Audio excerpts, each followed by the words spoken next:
Bismillahirrahmanirrahim. Assalamualaikum warahmatullahi wabarakatuh. Alhamdulillahirabbil alamin. Wassalatu wassalamu ala asrofil anbiya'i wal mursalin sayyidina Muhammadin wa ala alihi wa sahbihi ajmain, amma ba'd. Jamaah salat Jumat yang insyaallah dirahmati dan dimuliakan oleh Allah Subhanahu wa taala. Sebelum kita melaksanakan sholat Jumat, dari pengurus Masjid Ar-Rahman akan menyampaikan beberapa hal. Yang pertama, insya Allah yang akan bertindak sebagai khatib pada Jumat kali ini ialah Bapak Ustadz Kamas Kama MHI, Imam Bapak Ustadz Asnawi SHI.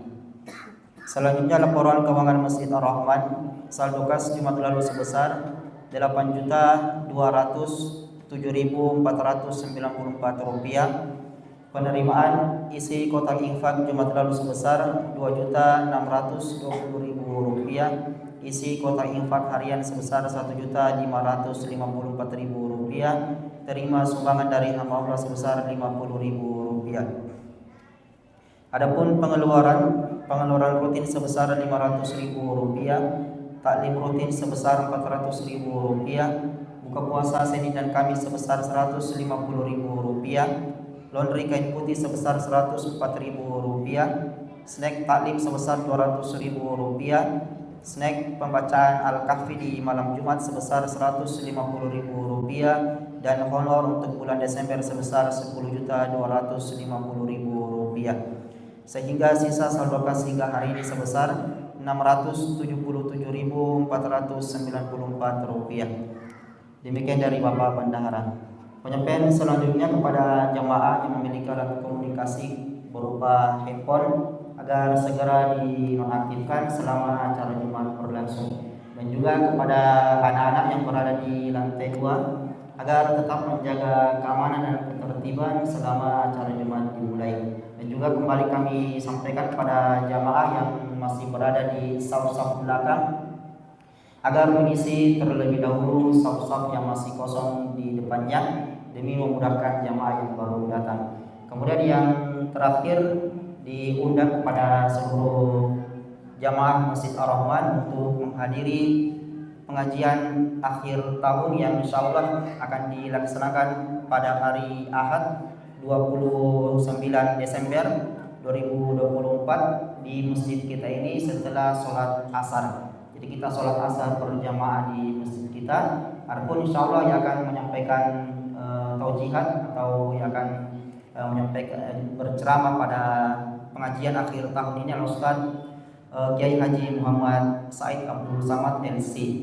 Beliau merupakan ketua pengurus Muhammadiyah Kota Makassar. Insyaallah sekali lagi diundang kepada seluruh jamaah untuk menghadiri pengajian akhir tahun yang insyaallah akan dilaksanakan pada hari Ahad 29 Desember 2024 setelah sholat asar di Masjid Ar-Rahman. Sekian yang sempat kami sampaikan.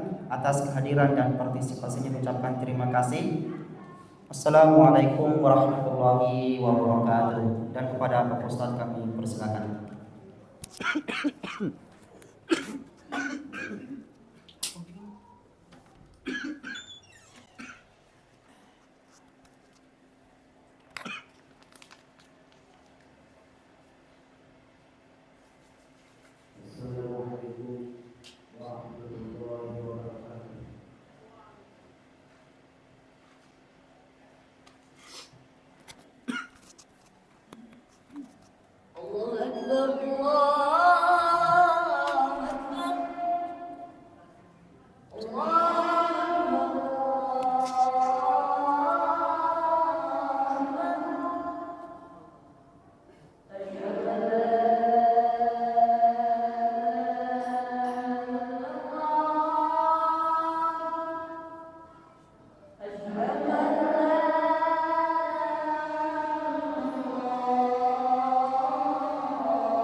Alhamdulillahilladzi arsala rasulahu bil huda wa dinil haqq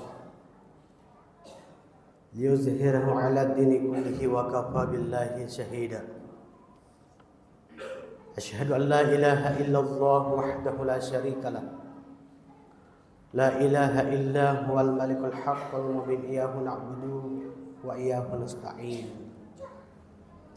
Wa asyhadu anna Muhammadan 'abduhu wa rasuluh. Syahadatan al-mab'us rahmatan lil alamin. Khatamul anbiya'i wa imamil mursalin la nabiyya ba'da. Allahumma salli ala habibina wa syafi'ina wa sayyidina wa maulana Muhammad. Wardallahumma an ashabihim wa man tabi'ahum bi ihsan ila yaumiddin, amma ba'd. Fa ya ayyuhal khadirun usikum wa iyaya bittaqwallah. Ittaqullaha wa ta'atihi la'allakum tuflihun wa turhamun. Faqad qala Allah ta'ala fi kitabihil karim, ya ayyuhalladzina amanu ittaqullaha haqqa tuqatih wa la tamutunna illa wa antum muslimun.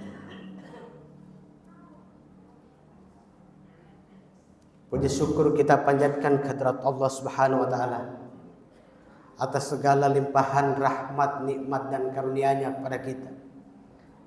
Kita masih diberikan kekuatan, kesehatan dan kesempatan, dan kita memanfaatkan semua itu untuk hadir di tempat yang penuh mubarakah lagi mulia ini.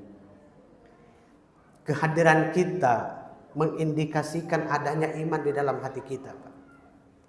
Tidak ada yang dipanggil oleh Allah pada saat ini, tidak ada yang diundang oleh Allah pada saat ini kecuali orang yang beriman. Ya ayyuhalladzina amanu, hai orang-orang yang beriman, idza nudiya lis-sholati min yaumil jum'ah.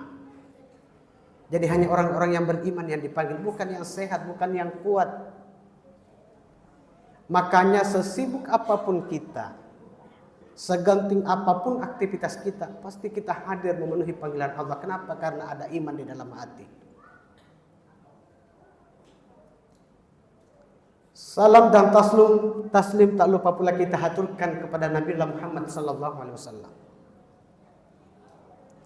Nabi yang diutus oleh Allah untuk menjadi contoh teladan kepada kita. Ketika kita menginginkan keselamatan dunia dan akhirat, maka hendaklah kita mencontoh Rasulullah. Sikapnya, perilakunya, apapun profesi kita, apapun aktivitas kita, teladan yang sempurna adalah Rasulullah Sallallahu Alaihi Wasallam. Bahkan Allah memberikan pujian atas keagungan, atas kemuliaan akhlak beliau. Olehnya itu jamaah yang dimuliakan oleh Allah Subhanahu Wa Taala, tidak ada yang boleh kita jadikan public figure teladan di dalam kehidupan kita kecuali baginda Rasulullah. Karena ada gejala kita melihat pada hari ini di mana sebagian anak-anak muda kita justru mengidolakan orang-orang yang tidak diketahui karakternya, sifatnya seperti apa. Ada sebagian anak-anak muda kita justru mengidolakan orang-orang yang tidak diketahui akhlaknya seperti apa, bahkan akidahnya tidak tahu. Olehnya itu, kembali kita menyadarkan anak-anak muda kita bahwa tidak ada yang bisa dijadikan panutan kecuali Rasulullah. Kenapa? Rasulullah juga pernah muda, jamaah yang dimuliakan oleh Allah. Kita berselawat kepada Nabi pada hakikatnya sebagai salah satu wujud atau bukti kecintaan kita. Karena setiap yang kita cintai, Pak, pasti selalu kita sebut-sebut. Kita mencintai Nabi berarti kita senantiasa berselawat kepadanya. Bahkan satu selawat kita kepada Rasulullah, Allah dan malaikatnya, Pak, berselawat kepada kita 10 kali. Di lain riwayat disebutkan satu saja selawatnya Allah kepada kita, hambanya, itu sudah mencukupi kebutuhan kita dunia hingga akhirat. Apalagi kalau sering kita berselawat kepada Nabi, maka semakin banyak pula Allah dan malaikatnya berselawat kepada kita. Kalau Allah yang berselawat kepada kita, Pak, siapa yang akan menjatuhkan kita? Kalau Allah yang berselawat kepada kita, siapa yang akan mencelakai kita? Makanya semakin banyak kita berselawat kepada Rasulullah, maka keselamatan, keberkahan akan senantiasa tercurah di dalam kehidupan kita. Selaku khatib wajib berpesan kepada diri pribadi khatib dan kepada jamaah yang dimuliakan oleh Allah agar senantiasa meningkatkan ketakwaan kita. Takwa yang sesungguhnya, bukan takwa yang berpura-pura, bukan takwa yang dibuat-buat, akan tetapi yang sebenarnya. Takwa artinya merasakan kehadirat Allah dimanapun kita berada. Kita merasakan kehadirat Allah sehingga kita tidak akan mempunyai keberanian untuk melakukan penyelewengan. Kenapa? Karena kita meyakini bahwa apapun yang kita lakukan, apapun yang kita ucapkan, bahkan apa yang terbesit di dalam hati kita, tidak ada yang luput dari pengamatan Allah. Jamaah Jumat yang dimuliakan oleh Allah. Di awal khutbah tadi saya menyampaikan bahwa Rasulullah Sallallahu Alaihi Wasallam memberikan jaminan orang yang memiliki keimanan di dalam hatinya kelak akan dimasukkan ke dalam surganya Allah. Makanya suatu hari Rasulullah Sallallahu Alaihi Wasallam menyampaikan tausiah kepada sahabatnya bahwa orang yang senantiasa beriman kepada Allah pasti akan dimasukkan ke dalam surganya Allah. Hal itu diperkuat salah satu riwayat di mana Allah Subhanahu wa taala memerintahkan malaikat Malik, "Wahai Malik, masuk engkau ke dalam neraka." Untuk apa ya Allah? Karena kita tahu Pak jamaah yang dimuliakan oleh Allah, malaikat Malik ini diciptakan oleh Allah dengan tugas menjaga neraka. Makanya di dalam riwayat disebutkan sejak diciptakan malaikat Malik ini tidak pernah tersenyum hingga tiba hari penghisaban. Berbeda dengan malaikat penjaga surga, terbalik kebalikannya. Malaikat Ridwan itu senantiasa tersenyum menyambut penghuni-penghuni surga. Itu di dalam riwayat. Jadi malaikat Malik ini disuruh masuk oleh Allah ke dalam neraka. Masuk engkau wahai Malik. Untuk apa ya Allah? Kenapa disuruh kau masuk ke dalam neraka? Masuk engkau periksa semua hatinya hamba-hambaku yang ada di dalam. Kalau ada yang memiliki keimanan meskipun sebesar sebutir debu, kata Allah, keluarkan dia dari dalam neraka dan masukkan ke dalam surga. Jamaah Jumat yang dimuliakan oleh Allah Subhanahu wa taala. Jadi di saat Rasulullah menyampaikan bahwa kelak akan dimasukkan ke dalam surga umatnya Nabi Muhammad yang beriman, maka salah satu sahabat ini bergegas hendak ingin menyampaikan kepada umat yang lain, kepada jamaah sahabat yang lain, bahwa yang penting kita beriman. Rasulullah memberikan jaminan pasti akan dimasukkan ke dalam surga. Melihat hal itu salah satu sahabat mencegah sahabat yang tadi ini. Jangan dulu wahai sahabatku. Kita harus memahami secara detail karakter atau ciri-ciri orang yang beriman yang diberikan garansi oleh Rasulullah untuk masuk ke dalam surga. Karena kenapa Bapak jamaah yang dimuliakan oleh Allah? Karena pada saat itu umat manusia atau umat Islam pada saat itu pemikirannya terlalu liar. Makanya ketika mendengarkan bahwa yang penting kita beriman pasti masuk surga, makanya dicegah oleh sahabat, jangan dulu sampaikan. Maka Allah Subhanahu wa taala memberikan beberapa karakter, ciri-ciri yang digaransi oleh Rasulullah itu. Yang pertama, innamal mu'minuna idza dzukirallah wajilat qulubuhum. Yang pertama kata Allah adalah orang-orang yang beriman yang ketika menyebut nama Allah, ketika mendengarkan nama Allah, wajilat qulubuhum, bergetar hatinya. Bergetar hatinya. Ketika dia menyebut nama Allah bergetar hatinya. Kenapa? Karena merasakan takut yang dahsyat kepada Allah. Bahkan orang yang memiliki ketulusan dan kebersihan hati, ketika dia menyebut nama Allah, tidak hanya menggetarkan dirinya, tapi juga mampu menggetarkan diri dan jiwa orang yang mendengarkan. Kita lihat di dalam riwayat, ketika seorang Yahudi meletakkan atau menghunus pedangnya kemudian meletakkan di leher Rasulullah. Muhammad, kalau sekarang ini saya tebas leher Anda, siapa yang akan menolong Anda? Siapa yang akan menolongmu? Kata Rasulullah dengan tenang, Allah yang akan menolong saya. Seketika mendengarkan kata Allah, seketika Rasulullah menyebut Allah, tubuh si Yahudi ini bergetar. Begitu dahsyatnya getaran tubuhnya, sampai tangan yang ada di pedangnya itu terhempas dan terlempar, Pak. Pada saat itu Rasulullah mengambil pedang itu kemudian melakukan hal yang sama. Kalau sekarang saya tebas leher Anda, siapa kira-kira yang akan menolong Anda? Kata si Yahudi, tidak ada Muhammad kecuali engkau memaafkan saya. Yang kedua, wa idza tuliyat alaihim ayatuhu zadatuhum imana. Ketika dibacakan ayat-ayat Allah, ketika membaca ayat-ayat Allah, zadathum imana, bertambah keimanan kita. Kita membaca ayat-ayat Allah, Pak, di dalam Al-Quran itu, bertambah keimanan kita. Kita mendengarkan tausiah, kita mendengarkan nasihat, bertambah keimanan kita. Karena hanya orang-orang yang beriman yang bisa mendengarkan nasihat. Hanya orang-orang yang beriman yang bisa menerima nasihat. Nah, ketika kita mendengarkan nasihat, ketika kita membaca ayat-ayat Allah, bertambah keimanan kita.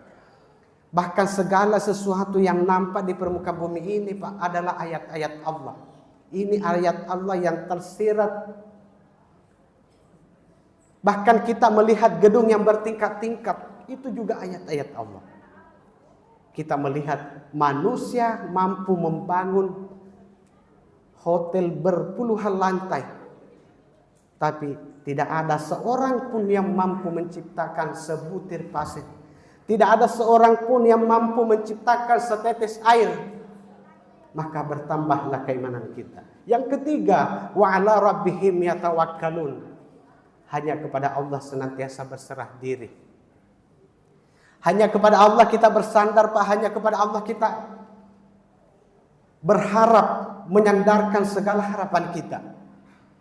Orang yang senantiasa berserah diri kepada Allah Subhanahu wa taala, dia akan senantiasa merasakan kedamaian, ketenangan. Kenapa? Hatinya tidak akan gelisah. Kenapa? Karena meyakini bahwa tidak ada sesuatu apapun yang bisa terjadi atas hidupnya kecuali izin Allah. Dia tidak akan merasakan takut kepada siapapun kecuali hanya kepada Allah. Maka orang yang senantiasa berserah diri kepada Allah, dia tidak akan menghambakan dirinya kepada sesama hamba. Dia tidak akan menghambakan dirinya kepada jabatan. Dia tidak akan menghambakan dirinya kepada materi. Karena kenapa? Hanya takut kepada Allah. Kemudian yang terakhir, walladzina yuqimunas shalah wa mimma razaqnahum yunfikun. Senantiasa menjaga salat. Menjaga salat artinya senantiasa kita bagaimana melaksanakan salat ini sesuai dengan yang dituntunkan oleh Rasulullah. Kita senantiasa menjaga salat artinya kita menjaga bagaimana supaya kita melaksanakan salat seperti yang dicontohkan Rasulullah, dilakukan dengan senantiasa berjamaah. Kemudian menginfakkan sebagian harta kita di jalan Allah. Bagaimana caranya menginfakkan harta kita di jalan Allah, Pak? Apa yang kita masukkan di dalam masjid ini untuk pembangunan, untuk kemakmuran masjid kita, semua itu adalah infak. Semua itu kita belanjakan di jalan Allah. Bahkan Allah mengatakan, man qarada yuqridullahu qardan hasana. Siapa yang memasukkan hartanya, menginfakkan sebagian hartanya untuk pembangunan masjid, untuk kemakmuran masjid, sama itu kalau kasih pinjam, kata Allah. Sama aja kalau kasih pinjam, Kak. Dan sebelum dia menagihnya, saya akan bayar, kata Allah, qardan hasana, dengan bayaran yang paling baik. Belum kita tagih, Pak, Allah akan balas itu. Karena kenapa? Nah, anggap itu utang kalau Allah kita kasih masuk di dalam untuk pembangunan masjid, untuk kemakmuran masjid. Nah, hitungi Allah itu sebagai utangnya, dikasih berutang. Allah balas, Allah bayar katanya sebelum kita tagih. Dan bayarannya qardan hasanah, dengan bayaran yang lebih baik. Ya. Bagaimana caranya? Kita sudah dapatkan di dunia, pasti dapatkan di akhirat. Ya. Berkahi harta oleh Allah. Allah akan memberikan keberkahan, Pak. Allah akan memberikan kemudahan. Bahkan Allah senantiasa mencurahkan rezekinya kepada kita. Begitu cara Allah untuk membalas, untuk membayar utangnya yang kita berikan kepadanya. Itu kata Allah Subhanahu wa taala. Wa ulaika humul mu'minuna haqqan. Itulah orang-orang yang betul-betul beriman kata Allah, dan kelak akan dimasukkan ke dalam surganya, seperti yang disampaikan oleh Rasulullah bahwa diberikan jaminan pasti akan masuk ke dalam jannahnya. Wa in saban fa minallah wa in khata'an fa minni. Ketika yang saya sampaikan ada benarnya semata-mata dari Allah, dan ketika ada kekurangan, itulah kemampuan saya untuk menyampaikan sekelumit dari begitu luasnya ajaran-ajaran yang terkandung di dalam Al-Qur'anul Karim. Barakallahu li wa lakum fil Qur'anil azim wa nafa'na wa iyyakum bima fihi minal ayati wa dzikril hakim. Aqulu qali hadza astaghfiruh innahu huwal ghafurur rahim.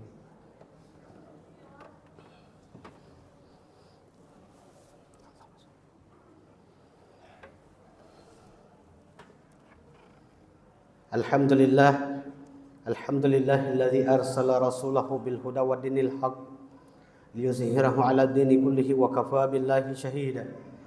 Asyhadu an la ilaha illallah wahdahu la syarika lah wa asyhadu anna Muhammadan abduhu wa rasuluh.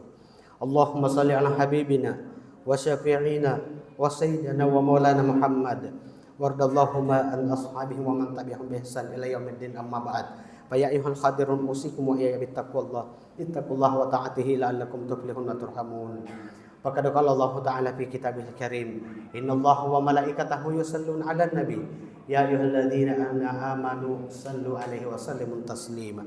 Allahumma salli wa sallim ala Muhammad wa ala ali Muhammad kama shallaita 'ala Ibrahim wa ala ali Ibrahim. Allahumma barik ala Muhammad wa ala ali Muhammad kama barakta 'ala Ibrahim wa ala ali Ibrahim fil 'alamin innaka Hamidul Majid. Allahumma ighfir lil muslimina wal muslimat wal mu'minina wal mu'minat al ahya'i minhum wal amwat innaka sami'un qaribun mujibud da'wat wa yakadil hajat. Allahumma rabbana zalamna anfusana wa illam taghfir lana wa tarhamna lanakunanna minal khasirin. Allahumma inna nas'aluka salamatan fid dini wa dunya wal akhirah birahmatika ya arhamar rahimin. Allahumma inna na'udzubika minal bala' wal waba wal fahsya innaka ala kulli syai'in qadir. Allahumma rabbana atina fid dunya hasanah wa fil akhirati hasanah wa qina adzaban nar. Subhana rabbika rabbil izzati amma yasifun wa salamun alal mursalin walhamdulillahi rabbil alamin.